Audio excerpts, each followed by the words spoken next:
Hey guys, the purpose of today's training is going to be just to be able to listen to what a traditional dial script will sound like when you're calling on your leads. Really want you to pay attention to speed and tonality. There are many different types of leads. And so, what I'm going to do first is just run through my traditional script I call on CI leads. We're going to give you the best case scenario, what just your traditional call sounds like. And then what we're going to do is we're going to run through it again and we're going to start breaking down why we do different things in the script and also different objections you're going to get, different pushback, things like that. But I want to start by just giving you some context as to what it will sound like when you're dialing on your leads. So David's sitting here with me. He is going to be the customer. I'm going to be the agent dialing, and we're going to go ahead and get started just by you being able to hear what it sounds like on that initial call. So I'm going to give David a call. Ring, ring. Hello? Hey, David. Yeah, this is David. Hey, David. This is Donnell over in the Missouri underwriter's office. I was just giving you a call back. Looks like you called into our office yesterday based on that postcard that you got in the mail. Does that ring a bell? Yeah, I remember that. Yeah, I'm just the field underwriter that was assigned to you and just wanted to take a few quick minutes to confirm some of this information and then I'll get to work putting together those options for you. I've got here your age listed as 77 and a non-smoker. Is that correct? Yep. Perfect. And it doesn't list if there's a co-borrower on the loan. Is there anybody that lives in the home with you? They're just maybe not listed on the mortgage. My wife lives with me, Oh, perfect. What's her name? Sarah. Sarah. And how old is Sarah? She's also 77. Okay. And also a non-smoker. Correct. Okay, perfect. And I'm showing the loan amount right around 150,000. Does that sound about right? Yeah, that's right around there. I think it's maybe like 148. Gotcha. Did you guys refinance or is this a new move for you? We actually just moved in. Oh, that's so exciting. Very cool. Okay. Well, I'm going to get to work looking up some options for you guys. Now, the coverage is based on age and health. Is there anything health wise that might affect what you guys could qualify for? Oh gosh, any history of maybe like diabetes or heart conditions, anything like that? I did have a heart attack. Oh, okay. You feeling better? Is that more recent or? Oh, yeah. I mean, it was, man, probably 10, 12 years ago. I feel really good. Oh, awesome, awesome. And any hospital visits or anything in the last maybe 2 or 3 years from that? Not for that. I was in the hospital last year. I fell and broke my hip. Oh, okay, gotcha. Would you say it's been over a year or less than a year? It's been over a year. Okay, perfect. And your wife, Sarah, did she has she been in the hospital for anything or any health issues for her? No, she's really healthy. Oh, okay. Any prescription medications she takes regularly? Yeah, I mean, she takes, cholesterol and a blood pressure and a depression med. Okay, sounds good. Sounds good. Well, the good news is that I think we'll be able to easily find something that makes sense for you guys. So let me take a look at my schedule here real quick. Now, I'm assuming you're both retired. Actually, I work part time over at Home Depot. Oh, that's so cool. Do you do that just to kind of keep yourself entertained? Yeah, Uh, I like it. It's fun. oh, my dad's the same way. He cannot stand to sit still. So, do you feel like you guys are going to be home later today if I put those options together and give you a call back maybe around like 4:30 today? Well, actually, after 5 would be better. Okay, let me take a look at my schedule. I do have an opening at 5:45 and then I've got another one at 6:15. Which one of those is going to be better fit for you guys? 5:45. Perfect. And what I'll do is go ahead and email you over a link and all you'll do at the 5:45 is tap that link and you'll be able to see my screen and I can kind of walk you through those options. What's the best email to send that to? abc@gmail.com. Okay, perfect. abc@gmail.com. And I've got you down. Oh gosh, did we say that was 5:45 tonight? Yeah, 5:45. Okay, perfect. And so I'll get that link sent over to you. Do you feel like you guys are going to be joining that call from a cell phone or more likely from your computer? Probably Sarah's phone. Okay. You just want to make sure that you have Zoom downloaded on Sarah's phone ahead of time. It's a free app. You don't even have to create the account. You're just going to want to have it on your phone.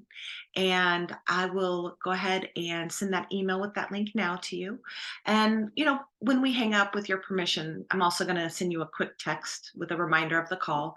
And that way you've got my contact information just in case you need to get a hold of me. But I've got you and Sarah down for tonight at 5:45, and we'll be able to go over those options and see if there's anything that makes sense for you guys. Okay, thank you. All right, you have a great day. We'll talk in a little bit. And click. And then what I'll do is send a text confirmation with my business card, and I will send the email with the link. Now that's ideal situation. Just so you know, if you're looking at the timer and you're like, oh, that was a long call. Really, you want to try to be on the phone 6 to 8 minutes. You want to be on the phone at least 6 minutes because you're trying to build a little bit of rapport. You want them to remember you when you call back later because most people are not going to take the time to put the appointment in their phone. And you don't want to be on the phone much more than 8 minutes because all of a sudden you're sounding long winded. They feel like they've been on the phone for a long time with you, and they're worried that the meeting is going to take a long time, so they might not answer. So that's just statistically what Symmetry has found, that you really want to try to stay in between those. If you're getting a lot of health questions, I would start to back off a little bit. You want to kind of just get the basics. We're going to quickly be able, if they have a few health issues, it doesn't matter if they have a ton because that's going to guide us for underwriting. But you just want to get an understanding on where their health is. Now, we're going to go ahead and run through the script again. And David's going to give me more pushback, but we're also I'll give my response, and then we'll also talk about why I'm doing certain things, why I'm saying certain things, what I'm avoiding. So go ahead and listen to the same script again, and we're going to break down some things. So the very first thing you'll notice is that when he answers the phone, I'm very curious. I'm not happy. I'm not excited. I'm very low and slow and almost quiet with my words. I already know who I'm calling. I already know David's going to answer the phone because that's the name on the lead. If for some reason a woman answered, I would just say Miss Roberts. I would assume, I'm not going to say, is this Mrs. Roberts? Is this David Roberts? I am assuming that I'm talking to the right person because they called from this number or they sent in and they wrote this number on the lead. So that's going to be the first piece that you really want to work on. That's going to be the biggest differentiator when it comes to you getting hung up on or not getting hung up on. So feel free to jump in if you have any comments. Ring, ring. Hello? Hey, David. Yeah, this is David. Hey, David. This is Renee over in the Missouri Underwriter's Office. Just giving you a call back. Looks like you called into our office yesterday based on that postcard you got in the mail. Does that ring a bell? Yeah, I think so.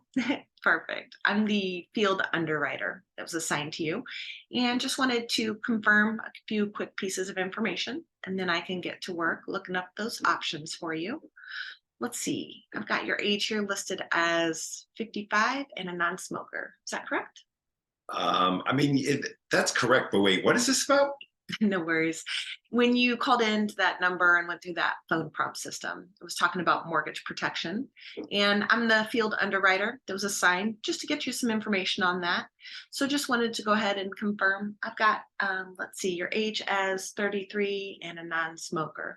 Now, if you notice, I didn't wait for the next rebuttal. He asked what this was about. He already knows what it's about. That's actually a knee-jerk reaction for people. They're trying to figure out who you are, figure out what's going on. That's not a no.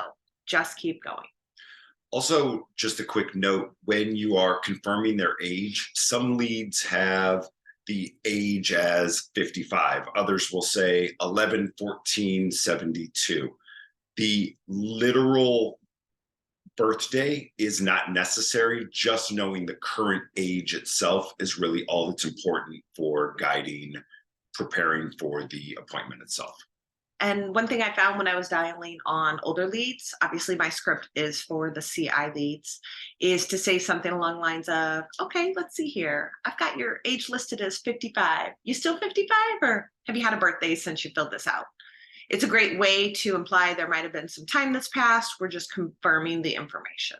So 55, non-smoker, perfect. And let's see here. It doesn't list a beneficiary. I'm sorry, it doesn't list a co-borrower on the mortgage. Is there anybody that lives in the home with you? They're just maybe not on this loan.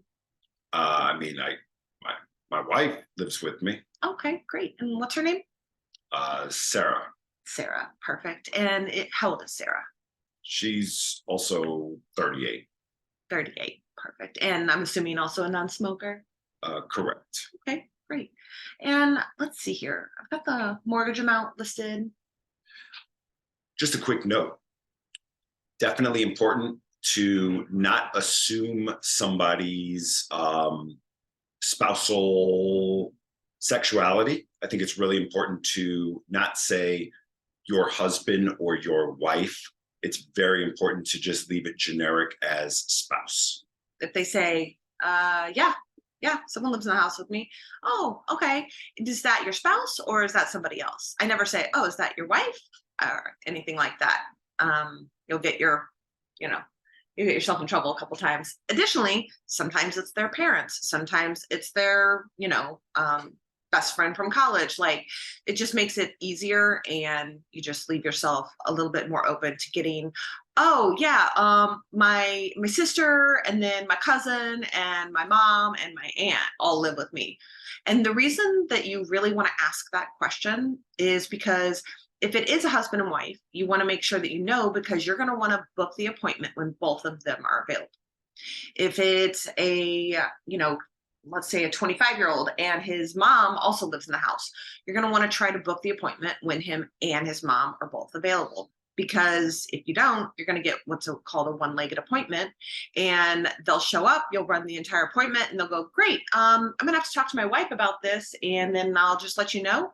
And all of a sudden, you just unfortunately ran an appointment that you were probably never going to be able to close without having them both there. So, all right. So it looks like I've got your mortgage here is right around 150,000. Does that sound about right? Yes, closer to like 148 these days. Okay. And was this a refinance or is this a new move for you guys? It's a new move. We just moved in a couple months ago. Gotcha. Perfect. That's always fun. It's kind of hard to figure out where everything goes. And so when I'm asking that question, right, I'm wanting to find out, is this a refinance? Because I want to try to get an idea of the equity that's in the home, versus if it's a new move, I know they probably don't have nearly as much equity in the home. Sometimes here, if they're older, like if they're 60s or older, I'll usually ask, have you guys made that first payment yet on the house? Because I want to get an idea on what the monthly mortgage payment is. It's going to help guide me as far as what protection I'm going to show, how much I think they can afford. There's a lot of information that's going to help you further in the appointment. And then it's a great place to kind of add some, at that point, if they're still on the hook with you, it's a great place to add some personality in, add a little bit of lightheartedness, make yourself a little bit more relatable. If they just moved in, I usually make a comment, oh my gosh, so you guys have probably been busy unpacking boxes forever, or this or that. If they refinanced, I usually ask a question like, oh, did you guys get to do some fun remodeling, or were you just trying to pay off some bills?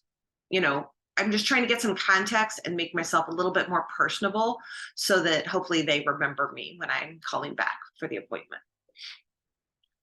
So moving on, we've confirmed the mortgage amount, and then I say something along the lines of, okay, perfect. So, the coverage is based on age and health. Is there any health history that you and Sarah have that might affect what you could qualify for? Any history of anything like, and I purposely am pausing and kind of thinking, because I'm giving their brain time to start thinking about health history. And then I'm going to throw out some ideas, diabetes or any heart health conditions. or anything like that. And the reason that line's important is I'm not asking about diabetes and heart health issues. I'm asking about anything they've had that's like that. Yeah, I had a heart attack years ago and cancer back in the day. Oh man, I'm so sorry to hear about that. How are you feeling right now? Feeling really good. Been in remission from the cancer for a number of years, and the heart stuff. It was a long time ago. Oh my gosh, that's incredible. Well, I'm so happy to hear that it's been, a good recovery for you. Any prescriptions that you're taking right now? Yeah. I mean, I take a blood pressure and a cholesterol, and still on just some preventatives from the cancer. Okay, perfect. Now, I'm not going to ask a ton of questions about that. One, the fact that he told me he's in remission, I'm congratulating him. I'm like, oh my God, that's incredible. That's such good news. He's told me it's a couple of years ago. So I kind of already am starting to know what direction I'm going in. If you're curious, you can always ask questions. The key questions are going to be, oh gosh, when was that diagnosed? And then the next question is going to be like, oh man, so have you had any hospital visits in the last couple of years from that? Are you on any prescriptions from that? That's going to kind of help guide you as far as what the current health status is. Also, it's really important to be human in that moment. Keep it conversational with your questions. Obviously, your questions are very targeted, but you ask them in a conversational way. You don't want to be an interrogator. Yeah, it's not a checklist, it's more of a conversation. Oh man, I'm so happy to hear you're doing much better now. Has that been a while that you've been in remission? Has that, have you been in the hospital in the last couple of years from that? You're trying to kind of understand without going through a checklist of questions. So then obviously I would say, and what about Sarah? Anything for her? No, she's super healthy. Super healthy. Super healthy is always code word for dig a little deeper. Anytime anybody ever, unless they're like in their like 30s, anytime anyone ever says they're super healthy, I'm always like, oh, I love to hear that. Okay. Any prescription medications that she's on or hospital visits maybe in the last 5 years?